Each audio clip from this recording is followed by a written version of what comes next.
Hello students, you all are welcome और welcome back to our YouTube channel confidential education. मैं हूं शिवांगी और आज हम करने वाले हैं फर्स्ट फ्लाइट के फर्स्ट चैप्टर को a letter to God.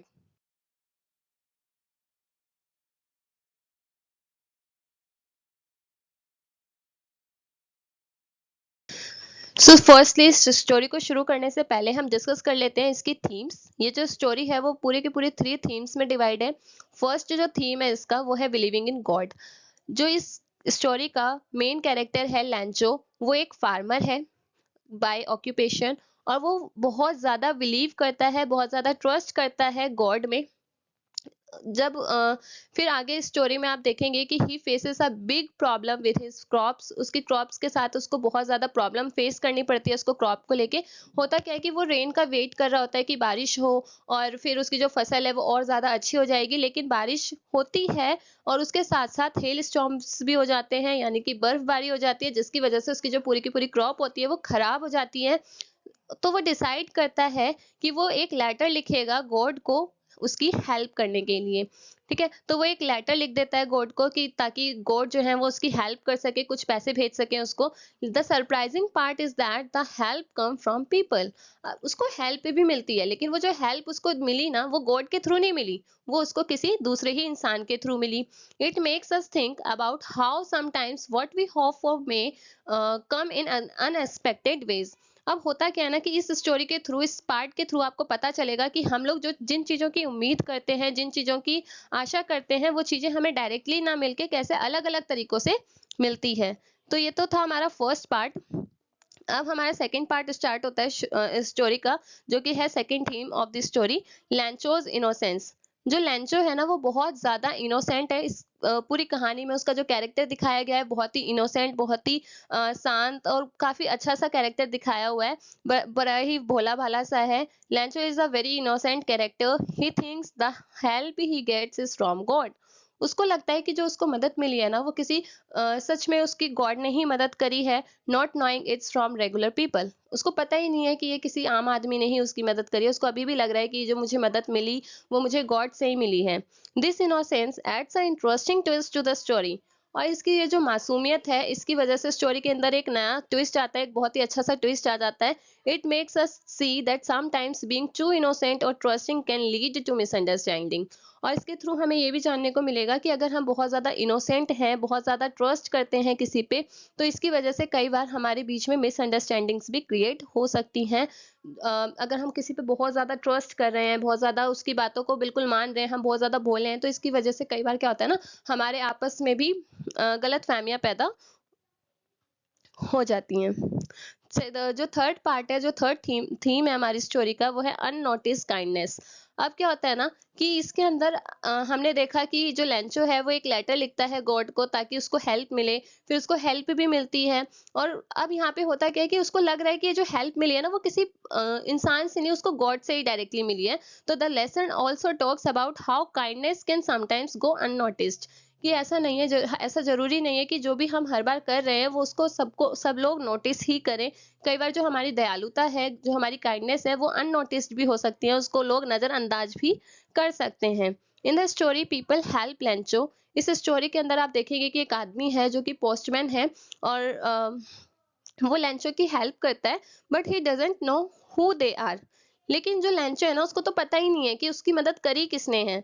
This reminds us that when we do good things, तो इस स्टोरी के थ्रू हमें पता चलेगा कि जब कभी भी हम अच्छा काम करते हैं, अच्छी चीजें करते हैं, we might not always get a thank you और रिकॉग्निशन। तो जरूरी नहीं है कि उसके बदले में हमें थैंक यू ही मिले या फिर हमें एक पहचान मिले। हमें कुछ काम ऐसे भी करने चाहिए जो जरूरी नहीं है कि हम सिर्फ थैंक यू के लिए या फिर अपनी पहचान बनाने के लिए कर रहे हैं। हमें हेल्प करने के लिए भी बहुत से काम करने चाहिए। It's a bit like doing something nice and not getting credit for it.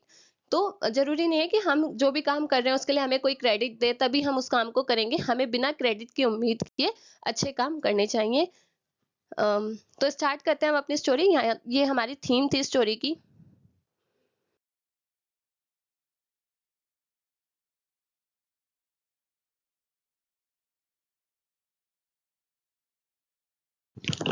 तो स्टार्ट करते हैं introduction of the chapter. Today we are going to delve into the story titled a letter to God by G L Fuentes. ये जो chapter है उसका नाम है अ letter to God, और ये जो चैप्टर है वो लिखा है जीएल फ्वेंटेस ने। This tale revolves around a farmer named Lencho. ये जो पूरी की पूरी कहानी है वो एक फार्मर की है जिसका नेम है लैंचो, living in a Latin American country. वो अमेरिका के किसी कंट्री में रहते हैं। लैंचो faces a difficult situation when a hello storm destroys all of his crops. लैंचो जो है वो एक बहुत ही डिफिकल्ट सिचुएशन को फेस करते हैं जब उनकी जो क्रॉप है उसको पूरी तरीके से नष्ट कर देती है एक हेल स्टॉर्म। हेल स्टॉर्म क्या होती है? जो बर्फबारी होती है ना, जब बहुत सारी बर्फ गिरती है तो उसको हम बोलते हैं hello storm. In description In desperation, he decides to write a letter to God seeking assistance. अब वो बिल्कुल बेताब हो के इसे मतलब बिल्कुल उसको मतलब वो ना समझ नहीं पा रहा होता कि क्या हो गया एकदम से, जिसकी वो उम्मीद कर रहा था कि ये मेरी फसल बहुत अच्छी हुई है, थोड़ी सी बारिश हो जाएगी तो उसकी फसल जो है वो बहुत अच्छी रहेगी, लेकिन अब एकदम से उसकी फसल खराब हो चुकी है। तो इस इन सब से जूझते हुए वो डिसाइड करता है कि अब मैं एक लेटर लिखूंगा गॉड को, जिसमें वो उनकी हेल्प लेने के लिए मतलब लेटर लिखना चाह रहा था। Now here's the interesting part. अब एक इंटरेस्टिंग पार्ट आता है। Lencho's letter somehow reaches the post office. Lencho जो है वो लेटर भी लिख लेता है और उसका जो लेटर है ना वो पोस्ट ऑफिस भी पहुंच जाता है। And the post master moved by his play. पहले तो पोस्ट मास्टर जो होता है ना वो हंस रहा होता है, बाद में वो सारी चीजों को इग्नोर करता है और डिसाइड टू हेल्प हिम, और डिसाइड करता है कि अब वो उसकी मदद करेगा। They send him some money. वो कुछ पैसे भेजता है anonymously pretending it's from God। बिना ये दिखाए कि उसने भेजा है, वो ये शो करता है कि ये जो पैसे भेजे गए हैं वो गॉड की तरफ से ही भेजे गए हैं। लैंचो receives the money but it is not entirely satisfied. लैंचो को पैसे तो मिल जाते हैं लेकिन वो बेचारा ना उसके ऊपर विश्वास नहीं कर पाता, वो सेटिस्फाइड नहीं होता कि मतलब इतने ही पैसे क्यों मिले मुझे। उसके मन में कई सारे क्वेश्चंस आते हैं। ही becomes ungrateful and questions the honesty of the postmaster. वो थोड़ा-सा अनग्रेटफुल हो जाता है और क्वेश्चन करने लगता है ऑनेस्टी पे ही। पोस्ट मास्टर जो है उसी की ईमानदारी पे क्वेश्चन करने लगता है, डाउट करने लगता है if they truly represented God. जबकि उन्होंने तो सच में गॉड को रिप्रेजेंट किया था। उन्होंने तो यही दिखाने की कोशिश की थी कि भाई जो उसको हेल्प की गई है वो तो गॉड की तरफ से की गई है। तो अब ये जो पूरी स्टोरी है वो इसी के चारों ओर घूमेगी। आई होप आपको इंट्रोडक्शन अच्छा लगा हो, समझ में आया हो। अब स्टोरी को अपनी शुरू करते हैं। स्टार्ट करते हैं summary of the story. लैंचो was a dedicated farmer. लैंचो जो है वो एक समर्पित फार्मर है, किसान है जो अपने काम के प्रति बिल्कुल समर्पित है पूरी तरीके से। He had his lonely house in the valley. उस वैली में उसका एक अकेला खुद का घर है। His house was up on a small hill. उसका जो घर है वो एक छोटी सी पहाड़ी के ऊपर है, जहां से वो आसानी से नदियां देख सकता है। अपने चारों तरफ की जो भी उसकी फील्ड है, जो खेत वगैरह है, उनको आराम से देख सकता है। लैंचो had grown a lot of crops, but they really needed rain badly. अब लैंचो ने बहुत अच्छी फसल उगाई है, बहुत सारी फसल उगाई है, लेकिन उनको ना बहुत ज्यादा मात्रा में बारिश भी चाहिए। He was excited about he was excited about the upcoming harvest and hoped it would be a good one. अब जो लैंचो है वो उम्मीद कर रहा है कि जो उसकी फसल होगी वो बहुत ही अच्छी होगी, और बिल्कुल उसके लिए एक्साइटेड भी है, वो उत्साहित है कि उसकी जो फसल होने वाली है वो बहुत ही अच्छी होगी। लैंचो द हार्ड वर्किंग फार्मर। अब ये जो लैंचो है वो बहुत ही हार्ड वर्किंग है, उसने बहुत मेहनत की है अपने फसल पे। Experience a moment of hope and Joy. अब वो एक्सपीरियंस कर रहा है एक मोमेंट जहाँ पे उसकी आशाएं भी हैं कि बारिश हो, उसकी फसल अच्छी हो, और वो बहुत खुश भी है क्योंकि उसको उम्मीद है कहीं ना कहीं कि उसकी जो फसल है ना वो बहुत अच्छी होने वाली है इस बार। वन डे, एक दिन क्या होता है, as he observes the northern sky. जब वो नॉर्थ की साइड में आसमान देख रहा होता है, ऑब्जर्व कर रहा होता है, ही नोटिस रेन क्लाउड्स गैदरिंग। वो देखता है कि जो बारिश वाले जो बादल हैं वो इकट्ठे हो रहे हैं। Excited about the possibility of rain, लैंचो shares his optimism with his wife. अब वो इससे ना बहुत ज्यादा उत्साहित हो जाता है, उसको लगता है कि हाँ बारिश होने वाली है। तो लेंचो अपनी इस आशा को अपनी वाइफ के साथ शेयर करता है, expressing that if it is God's will rain will come.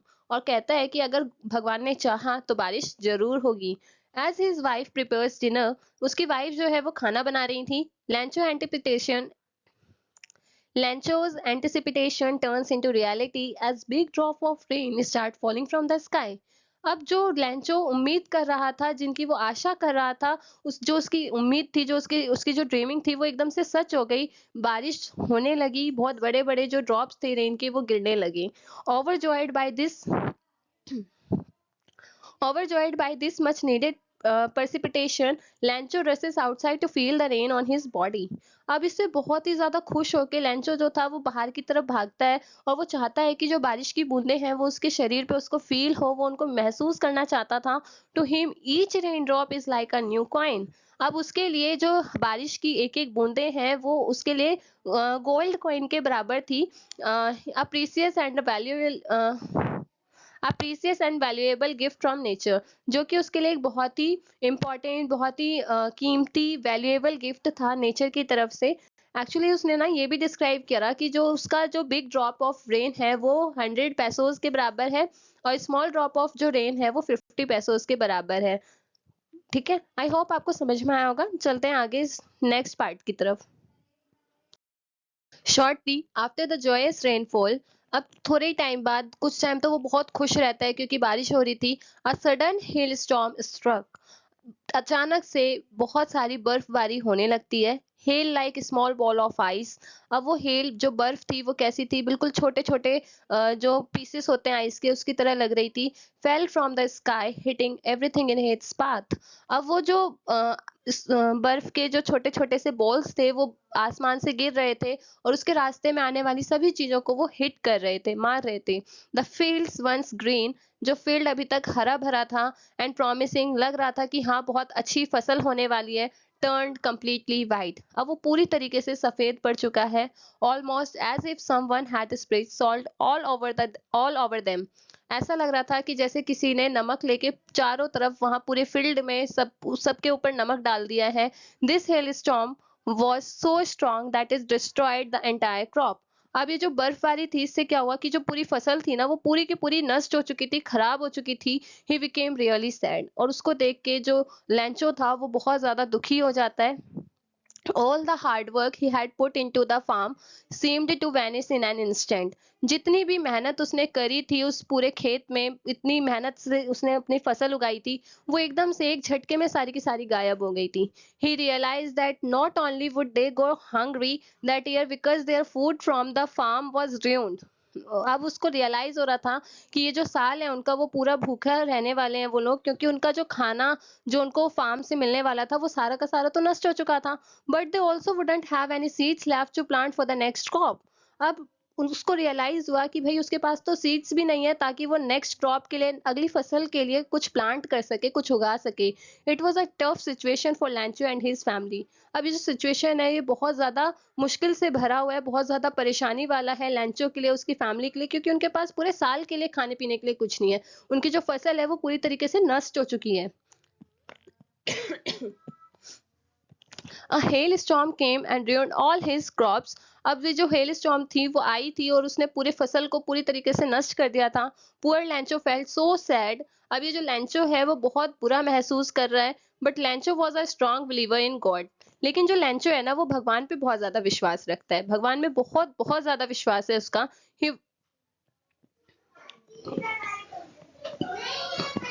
He was sure that God would help him out of this tough situation. वो पूरा श्योर है, वो पूरा विश्वास रखा हुआ है कि अब जो भगवान है ना वो जरूर उसकी मदद करेंगे इस सिचुएशन से, इस परिस्थिति से निकलने में. लैंचो was also a simple and honest man. और लैंचो जो है वो एक साधारण, एक ईमानदार व्यक्ति है. Despite the challenging situation, Lancho held on to a single hope. He believed that God would come to his aid. अब ये जो सारी सिचुएशन उसकी लाइफ में चल रही थी, जो भी परेशानी उसकी लाइफ में आई थी, इसके बावजूद जो लैंचो है उसके मन में अभी भी एक कहीं ना कहीं एक आशा है, और उसकी जो विश्वास है वो अभी भी गॉड पे यही है कि जो गॉड है ना वो उसकी हेल्प करेंगे और उसको इस समस्या से निकलने में मदद करेंगे. Lencho was confident that as long as he had faith in God. Lencho का मानना था, लैंचो इस चीज को लेकर बिल्कुल दृढ़ निश्चित था कि जब तक उसका जो विश्वास है वो भगवान में बना रहेगा, he and his family wouldn't suffer from hunger. वो और उसकी जो फैमिली है ना वो भूख, मतलब कभी भी भूखी नहीं रहेगी. So on the next Sunday, अगले संडे वो डिसाइड करता है कि वो एक लेटर लिखेगा भगवान को. ये लाइन यहाँ पे गलत हो गई है, he went to the post office with a plan, ये गलत हो गया है. आगे, Lencho being a simple and sincere man. Lencho जो है वो बहुत ही साधारण सा एक सिंसियर आदमी है. He decided to write a letter directly to God. वो सोचता है कि अब मैं एक लेटर लिखूंगा और वो डायरेक्टली गॉड को ही लिखने वाला हूँ. इन दिस लेटर इस लेटर के अंदर he asked God to send him 100 pesos. वो भगवान से कहता है कि वो उसको 100 पेसोस दें। Pesos is a kind of money to make sure the letter reach the right place. अब ये लेटर जो है वो सही जगह पे पहुंचे, इसके लिए लैंचो लिख देता है एड्रेस में God. This act shows Lencho's strong belief. अब ये जो उसका एक्शन था, जो उसने एड्रेस में गॉड लिखा, वो आपको उसकी जो स्ट्रॉन्ग बिलीफ है, जो उसका जो विश्वास था वो शो कर रहा है that this message would reach the Almighty, कि उसको पूरा विश्वास है कि ये जो लेटर है ना वो भगवान के पास ही पहुंचेगा and help would come from above to ease their difficulties. और उसको जरूर कोई ना कोई मदद मिलेगी ताकि उसकी लाइफ में जो डिफिकल्टी आई है, जो मुसीबत आई है, उससे उसको छुटकारा मिले। One day, एक दिन an employee at the post office came across Lancho's letter addressed to God। एक दिन क्या होता है, अब एक एम्प्लॉय जो वर्क करता है पोस्ट ऑफिस में, जो पोस्ट ऑफिस में काम कर रहा है, तो वो आता है और उसको वो एड्रेस मिल जाता है, जो वो लेटर मिल जाता है जो लैंचो ने लिखा था गॉड को। He thought it was quite amusing and shot it to the post master. उसको बड़ा ही मजा आता है उसको देख के, उसको बहुत मजाकिया सा लगता है और वो दिखाता है पोस्ट मास्टर को ये लेटर। The post master upon seeing the address, जैसे ही पोस्ट मास्टर जो है ना वो एड्रेस देखते हैं, कुडंट हेल्प बट लाफ। वो कुछ करते नहीं है, वो हंसने लगते हैं। He admired Lencho's strong faith in God. वो सैल्यूट करते हैं, वो उसके जो लैंचो है उसका जो विश्वास है भगवान को लेके, उसकी सराहना करते हैं, उसकी तारीफ करते हैं। And wished he had the end wished he had that kind of belief. और वो आशा करते हैं कि काश उनके मन में भी इस तरीके का विश्वास होता भगवान को लेके। When the postmaster read the content of the letter, he realized that Lancho was in need of money. अब जब पोस्ट मास्टर जो है ना वो लेटर को रीड करते हैं तो उनको समझ में आता है कि जो लैंचो है उसको पैसों की जरूरत है। Instead of dismissing the letter, the post master had a thoughtful idea. अब उस लेटर को नजरअंदाज करने की वजह जो पोस्ट मास्टर है ना उसको एक आइडिया आ जाता है। He wanted to support and maintain the faith that Lencho had placed in God. जो पोस्ट मास्टर है वो चाहते हैं कि वो उस लैंचो की मदद करें और उसका जो विश्वास है ना भगवान में वो बनाए रखें। So he came up with a plan. उनके माइंड में एक प्लान चलता है। The post master decided to respond to Lencho's letter in a unique way. जो पोस्ट मास्टर है वो डिसाइड करते हैं कि जो लैंचोज का लेटर है ना उसका एक अलग तरीके से, एक यूनिक तरीके से उसका रिस्पॉन्स करेंगे। He knew that Lencho needed financial help. उनको पता था, उस लेटर को पढ़ के समझ में आ गया था कि जो लैंचो है ना उसको पैसों की जरूरत है, फाइनेंशियल हेल्प की नीड है। So he asked all his friends and employees at the office to contribute some money। तो वो अपने सभी दोस्तों से और जो जितने भी एम्प्लॉय थे उस पोस्ट ऑफिस में उन सभी से पूछते हैं और उनसे डिमांड करते हैं कि भाई सब थोड़ा थोड़ा कंट्रीब्यूट करें ताकि जो उसकी हेल्प कर सकें, वो लोग लैंचो की मदद कर सकें। The goal was to keep Lencho's faith alive. जो गोल था वो ये था, मतलब जो उद्देश्य था इन चीजों का वो यही था कि जो लैंचो का फेथ है, जो लैंचो का विश्वास है, वो बना रहे, वो जिंदा रहे। And show him that there is kindness in the world. और वो चाहते थे कि लैंचो को ये लगे कि अभी भी इस विश्व में दयालुता है। The post master trying to help Lencho. जो पोस्ट मास्टर है वो कोशिश करते हैं लैंचो की मदद करने की। Manage only 70 pesos from his friends and colleagues.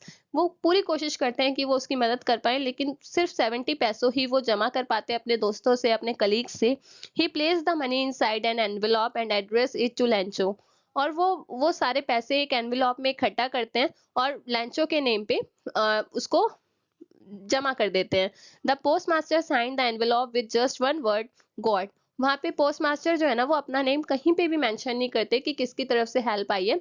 वो वहां पे मेंशन करते हैं कि गॉड की तरफ से हेल्प आई है, एक वर्ड मेंशन करते हैं, from God. This added a touch of mystery and kept in line with Lancho's belief that the assistance was coming directly from the Almighty। और यही एक जो उन्होंने गॉड वर्ड लिखा था वहां पे, इसी की वजह से एक मिस्ट्री, एक रहस्य उसमें छुप जाता है कि ये जो हेल्प है वो गॉड की तरफ से ही डायरेक्टली उसको हेल्प मिल रही है। और यही एक उसका काइंडनेस शो करता है। यहाँ पे जो पोस्ट मास्टर है उसका जो काइंड नेचर है वो यहाँ पे शो होता है। The next Sunday, Lancho went to the post office, eager to find out if there was a letter for him। अगले संडे क्या होता है, लैंचो जो है ना वो पोस्ट ऑफिस जाता है और बड़ा ही बेसब्र होता है कि उसके लिए कोई लेटर तो नहीं आया। To his delight, he was handed the envelope। और उसको उसकी जो बेसब्री थी उसको शांत करने के लिए उसका एनवेलप थमा दिया जाता है। लैंचो didn't show any surprise when he saw the money inside. अब लैंचो ना बिल्कुल भी सरप्राइज नहीं होता, उसको कोई आश्चर्य नहीं होता कि ये पैसे कहाँ से आए, किसने भेजे, कहाँ से मदद मिली। इंस्टेड इसके वजह समथिंग अनएक्सपेक्टेड हैपेंड, वो कुछ अलग ही करता है। As Lencho counted the money, Lencho जो है ना वो पैसे काउंट करने लगता है। He became angry and he thought that God wouldn't make a mistake. वो पैसे को गिन के गुस्सा हो जाता है और वो सोचता है कि भाई भगवान ना कभी भी गलती नहीं कर सकते। Right away Lencho decided to write another letter to God. और इसके इसके जस्ट बाद में लैंचो जो है ना वो डिसाइड करता है कि वो एक और लेटर लिखेगा भगवान को। He place it in the mail box, वो उसको मेल बॉक्स में रखता है। And when the post master open it, जब उसको पोस्ट मास्टर खोलते हैं, पोस्ट मास्टर की उम्मीद थी कि कहीं ना कहीं वो उसने थैंक यू लिखा होगा, वो थैंकफुल होगा भगवान के प्रति। Here's what Lencho had to say, लेकिन उस लेटर में कुछ और ही था। In the letter he mentioned that he got only 70 pesos. उस लेटर में उसने मेंशन किया था, वो शिकायत कर रहा था कि उसको तो सिर्फ 70 पैसो ही मिले हैं। But he had originally asked for 100 pesos, जबकि उसने तो 100 पैसे की डिमांड करी थी। So he kindly requested God to send the remaining amount. और वो बड़े ही विनम्रता के साथ भगवान से कह रहा था कि जो बाकी के बचे हुए पैसे हैं उसको भी वो भेजे। How ever there was a condition, लेकिन अब उसने कंडीशन भी साथ में लिखी थी। लैंचो इंसिस्टेड, लैंचो ने अनुरोध किया that God shouldn't send the money through the mail because he believed the post office employees were not trustworthy. अब जो लैंचो है ना उसका मानना था, उसने उस लेटर के थ्रू ये उनसे आग्रह की थी कि अब जो पैसे वो भेजेंगे ना, जो रिमेनिंग अमाउंट वो भेजेंगे, वो पोस्ट ऑफिस के थ्रू ना भेज के वो उसको डायरेक्टली भेजे। क्योंकि जो पोस्ट ऑफिस में काम करने वाले जो एम्प्लॉयज है ना वो ट्रस्ट वर्थी नहीं है, वो विश्वास के लायक नहीं है। And might do something dishonest, उसको लग रहा था कि ये जो पैसे गायब हुए ना ये जरूर इन्होंने ही गायब किए हैं। वो बड़ा ही इनोसेंट, यहाँ पे आप देख रहे हो बड़ा इनोसेंट सा बिहेवियर उसका शो किया, उसका नेचर शो किया है। वरना कोई और पर्सन होता तो शायद वो यही सोचता कि ये पैसे कहाँ से आए, किसने भेजे, और वो शायद थैंकफुल भी होता। बट इसके वजह वो तो उन्हीं पोस्ट मास्टर पे ही, उसी पोस्ट ऑफिस के एम्प्लॉयज पे ही शक कर रहा था जिन्होंने उसकी मदद करी थी। Lencho calls the post office employees crooks, और लेंचो उनको एक नाम देता है क्रूक, मतलब आप कह सकते हो चोर काइंड ऑफ उसने नाम दिया उनको कि भाई वो थोड़े, उन्होंने उसके पैसे जो है वो चोरी कर लिए थे, तो उसको ऐसा लगता है। अच्छा, कंक्लूजन पे आते हैं इस कहानी के। A letter to God teaches us about the power of faith. इस पूरी स्टोरी के थ्रू हमने देखा कि जो विश्वास होता है उसमें कितनी पावर होती है, कितनी शक्ति होती है। अगर उसका जो विश्वास था वो इतना स्ट्रांग नहीं होता तो शायद पोस्ट मास्टर या कोई भी उसकी मदद नहीं करता। लेकिन उसका जो विश्वास था उसी की वजह से जो पोस्ट ऑफिस के एम्प्लॉयज थे और जो पोस्ट मास्टर था उन्होंने उसकी मदद करी थी। Sorry. The simplicity of innocence and the often unseen kindness that exists in the world, कि अभी भी इस वर्ल्ड में कहीं ना कहीं काइंडनेस जो है वो अभी भी है, एग्जिस्ट करती है। It's a story that make us think about how we perceive help and the goodness in people. और हम इस कहानी के थ्रू ये भी सीखते हैं कि कैसे हम दूसरों की मदद कर सकते हैं, कैसे जो हमारी अच्छाई है वो जरूरी नहीं है कि हम दूसरों को दिखाएं, दिखा के ही किसी की मदद करें, हम बिना दिखाए बिना जताएं भी दूसरों की मदद कर सकते हैं। आई होप आपको स्टोरी समझ में आई होगी। ये है कुछ important word meaning from the chapter. First word है क्रेस्ट। क्रेस्ट का मतलब होता है हील की ऊंचाई पे, चोटी पे। डॉटेड, डॉटेड का मतलब होता है किसी भी चीज से फुल या फिर किसी भी चीज का पॉइंट आप बोल सकते हो। डाउनपोर, डाउनपोर का मतलब होता है बहुत तेज बारिश, हैवी रेन आप बोल सकते हो। इंटीमेटली का मतलब होता है क्लोजली, किसी भी चीज के नजदीक। एक्सक्लेम्ड, एक्सक्लेम्ड का मतलब होता है cry out suddenly in surprise, जब हम सरप्राइज में आश्चर्यचकित होकर चिल्लाते हैं, या फिर स्ट्रॉन्ग इमोशन और पेन। रिगार्डेड, रिगार्डेड का मतलब होता है कंसिडर करना किसी चीज को, या फिर सोचना किसी भी चीज के बारे में एक स्पेसिफिक तरीके से, एक स्पेसिफिक विचार को लेके सोचना। ड्रैप्ड, ड्रैप्ड का मतलब होता है किसी भी चीज को कवर करना। रिजेंबल, रिजेंबल का मतलब होता है किसी चीज की तरह दिखना, बिल्कुल सेम टू सेम क्वालिटी रखना किसी दूसरी चीज की। एक्सपोजिंग का मतलब होता है किसी चीज को अनकवर करना, किसी चीज को रिवील करना। प्लेग का मतलब होता है आप कह सकते हो इसे इनफ्लो, किसी भी चीज का एक बड़ी मात्रा में किसी भी हार्मफुल एनिमल्स जो होते हैं उनका आ जाना, जो हमारे क्रॉप्स के लिए बेसिकली बहुत हार्मफुल होते हैं। फिर आता है आपका फिर आता है लॉकेस्ट। लॉकेस्ट होते हैं कुछ इंसेक्ट्स जो बहुत बड़े ग्रुप में आते हैं और मतलब उड़ते हैं। ये उड़ने वाले कुछ इंसेक्ट्स होते हैं जो हमारी पूरी फसल को डिस्ट्रॉय कर देते हैं, नष्ट कर देते हैं। फिर है सॉलिटरी। सॉलिटरी का मतलब होता है अकेले रहना, अकेले एग्जिस्ट करना। कंसाइंस का मतलब होता है an inner sense of right and wrong, जो हमारे अंदर से जो भी एक सेंस आता है कि कोई चीज सही है गलत है। Ox of a man. Ox of a man का मतलब होता है हार्ड वर्किंग, जो बहुत ज्यादा मेहनती होता है। डे ब्रेक का मतलब होता है टाइम इन द मॉर्निंग या फिर शाम के टाइम पे जिसमें हम ब्रेक लेते हैं basically. Daylight first appears. Pesos का मतलब होता है the basic monetary unit of Mexico. Mexico में जो करेंसी चल रही है उसका एक बेसिक मॉनेटरी आपको यहाँ पे बताया हुआ था, पैसोस, जो हमने पूरे चैप्टर में बात करी है जिसके बारे में। एमिएबल। एमिएबल का मतलब होता है फ्रेंडली, जो हमारा दोस्ती नुमा जो हमारा बिहेवियर हो सकता है, या बहुत अच्छा लगने वाला प्लीजेंट बिहेवियर जो होता है। कोरस्पॉन्डेंस का मतलब होता है communication by exchanging letter with someone, कि आप जब किसी से बातें करते हो लेटर एक्सचेंज करके। रिजोल्यूशन का मतलब होता है किसी भी एक डिसीजन पे पहुंचना। ऑब्लिक का मतलब होता है ग्रेटफुल। कंटेंटमेंट का मतलब होता है सेटिस्फैक्शन। ठीक है। आई होप आपको सारी वर्ड मीनिंग समझ में आई होंगी। Thanks for watching this video. I hope आपको ये समझ में आया होगा और अच्छा लगा होगा। अगर आपको इसी तरीके की और वीडियोस देखने हैं तो उसके लिए चैनल को सब्सक्राइब करें, लाइक करें एंड शेयर करें। Thank you.